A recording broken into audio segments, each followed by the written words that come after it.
Hello friends, আমি আপনাদেরকে আবার স্বাগতম জানাচ্ছি আইজিসিএসি অ্যাকাউন্টিং টিউটোরিয়ালে। যদি আপনি আমার চ্যানেলে নতুন হয়ে থাকেন তাহলে অবশ্যই সাবস্ক্রাইব করবেন এবং বেল বাটনকেও প্রেস করবেন আমার লেটেস্ট ভিডিওস সবার আগে দেখার জন্য। আজকে আমরা সলভ করব জানুয়ারি 2017 কোশ্চেন নাম্বার 1 to 10। চলুন শুরু করি। Number 1, a business sells goods for cash. What are the entries in the books of the seller? একটা বিজনেস গুডস সেল করে ক্যাশে। এই চারটা অপশনের মধ্যে কোন এন্ট্রিটা সেলারের বুকসে এন্টার হবে? Option A cash debit sales credit, option B cash debit debtor credit, option C sales debit cash credit, option D debtor debit cash credit. এটার আনসার হচ্ছে option A cash debit sales credit, because cash is received after issuing goods to the buyer. কারণ cash receive করা হয়েছে goods বায়ারকে issue করার পরে। So when cash are received, cash account will be debited. তো যখন cash receive করা হয় ক্যাশ অ্যাকাউন্ট ডেবিট হয়, and when goods are issue to the buyers sales account will be credited. আর যখন গুডস বায়ারদেরকে ইস্যু করা হয় তখন সেলস অ্যাকাউন্ট ক্রেডিট হয়। Clear? Next, number 2, which item would be recorded on the debit side of a sales ledger control account? এই চারটা অপশনের মধ্যে কোন অপশনটা সেলস লেজার কন্ট্রোল অ্যাকাউন্টে ডেবিট সাইডে রেকর্ড করা হয়? Option A bad debts, option B credit sales, option C payments for debtors, and option D sales returns. এটার আনসার হচ্ছে option B credit sales. Sales ledger control account is a kind of total debtors account. Sales ledger control account হচ্ছে একটা total debtors account, and out of the given options only credit sales is recorded on the debit side of the sales ledger control account. আর যেগুলো option দেওয়া হয়েছে সেগুলোর মধ্যে খালি credit sales record হবে sales ledger control অ্যাকাউন্টের debit সাইডে। Clear? Next, number 3, which transaction would not be entered in a business's cash book? Given অপশনের মধ্যে কোন ট্রানজাকশনটা বিজনেসের ক্যাশ বুকে রেকর্ড হবে না? Option A purchase of goods from T Patel paying by cheque, option B purchase of goods by a customer paying in cash, option C purchase of goods from J Walsh on credit, and option D purchase of a new machine paying by check. এটার answer হবে option C purchase of goods from J Walsh on credit. Cash book is a ledger where only transactions related to cash is recorded. Cash book হচ্ছে একটা laser যেটার মধ্যে only cash transactions গুলো record করা হয়, and option C purchase of goods from J Walsh on credit is not related to cash. এবং option C যেটার মধ্যে বলা হয়েছে যে জে ওয়ালশ থেকে গুডস পারচেস করা হয়েছে ক্রেডিটে, এই ট্রানজ্যাকশনটা ক্যাশের সঙ্গে জড়িত না। So that's why it will not be recorded in the cash বুক। এই কারণে এটা ক্যাশ বুকে রেকর্ড হবে না, বাকিগুলি হবে। Clear? Next, number 4, a business instructs its bank to make a regular payment of a fixed amount to a supplier.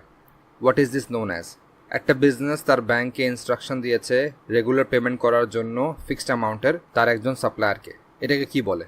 Option A cheque, option B credit transfer, option C direct debit, and option D standing order.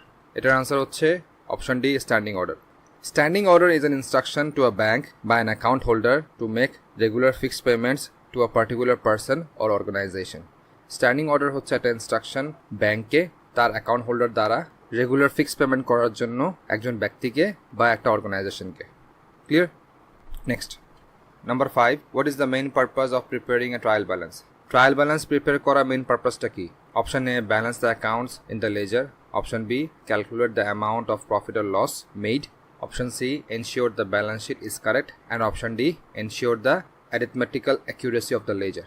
এটার answer হচ্ছে option D ensure the arithmetical accuracy of the ledger.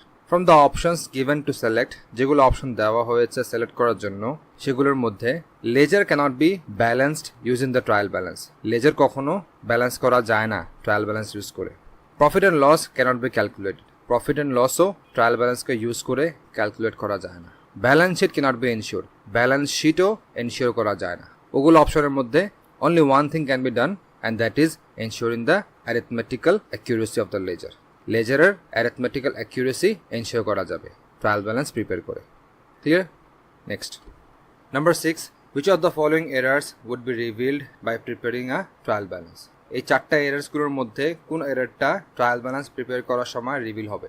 Option A an amount received from J Smith a debtor was entered in the account of J Smith, option B an invoice received from a creditor was not entered in the accounts, option C a payment received from a debtor for £321 was entered in the cash book as £231. And option D, a payment of £761 to a creditor was not posted to their account.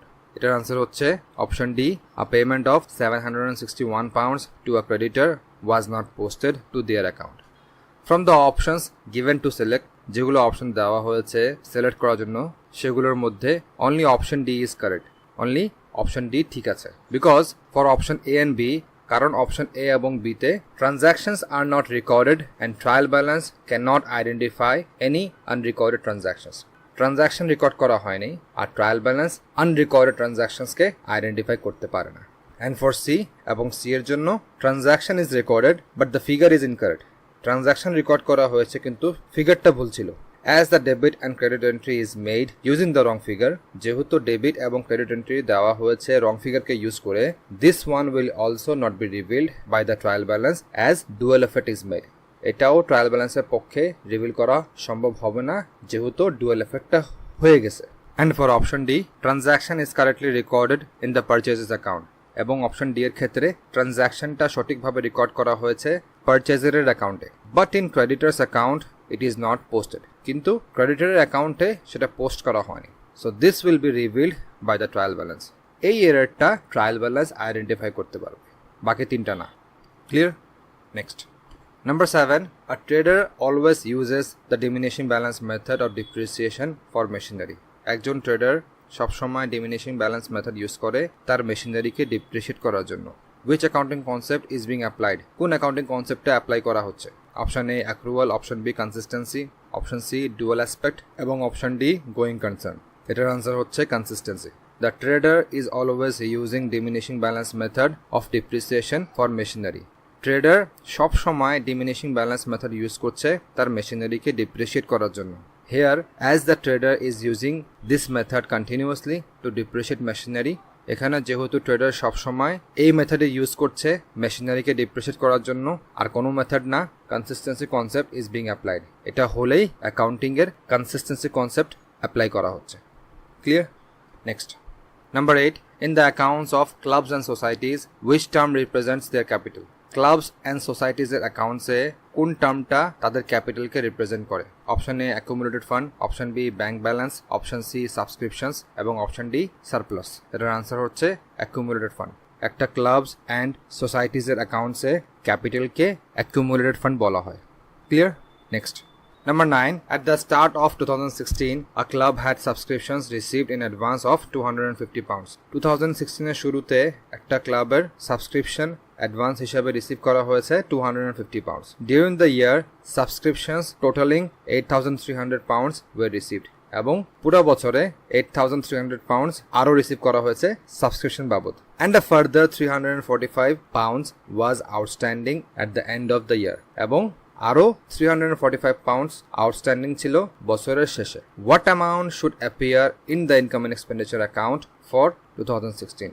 কত amount appear হবে income and expenditure অ্যাকাউন্টে 2016 জন্য? Option A £7,705, option B £8,300, option C £8,550 এবং option D £8,895। এটার answer হচ্ছে option D £8,895। এই £8,895 কিভাবে আমরা পেলাম সেটা আমি আপনাকে একটা সাবস্ক্রিপশন অ্যাকাউন্ট প্রিপেয়ার করে শো করব।